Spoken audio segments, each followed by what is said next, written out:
Some men fall in love with pain, not peace. They crave women who need fixing because that's the only way they've ever felt important. So when she arrived whole, grounded, radiant, he didn't know what to do with her. She wasn't chaotic. She wasn't emotionally starved. She didn't beg, didn't cling, didn't test. She simply loved and stood still. And in that stillness, he felt his own chaos rise. He told himself she was too much, too emotional, too intense. But in truth, she was too complete. And his identity, the one shaped by trauma and ego, had nowhere to live inside her wholeness.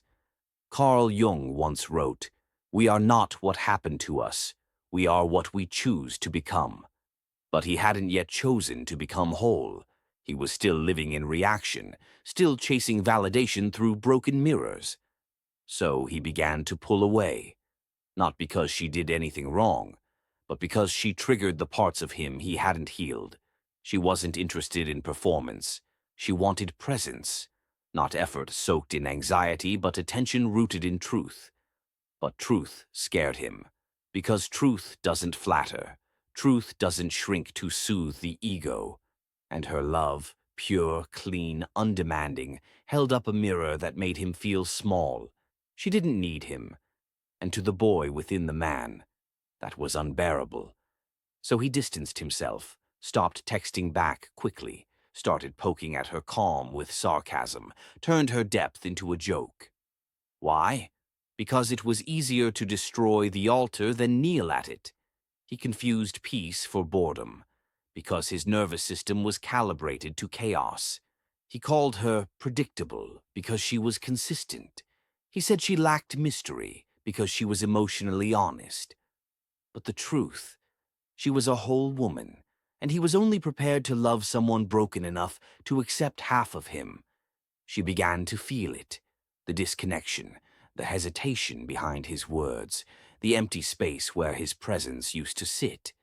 And she didn't rage. She didn't chase. She simply softened back into herself, because she didn't come into his life to convince him. She came to invite him, to meet her in clarity, to grow, not perform, to feel, not fix. He didn't understand at first. He thought she would stay, that she would wait forever in the hope he might return to her fully. But wholeness doesn't beg. So when she left, she didn't leave in anger. She left in stillness, the kind of stillness you only find when you've already tried everything else. He tried to replace her, tried to find her softness in strangers. But he only found versions of himself and the echo of her absence inside them.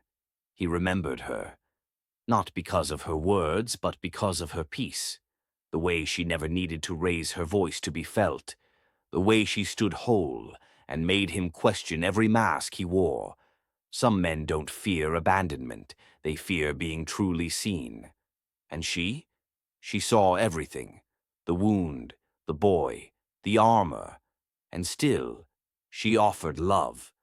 But when he proved he could not hold it without first holding himself, she walked away. He couldn't love her because she wasn't broken enough. And she didn't break to earn love. She chose wholeness and left the pieces behind.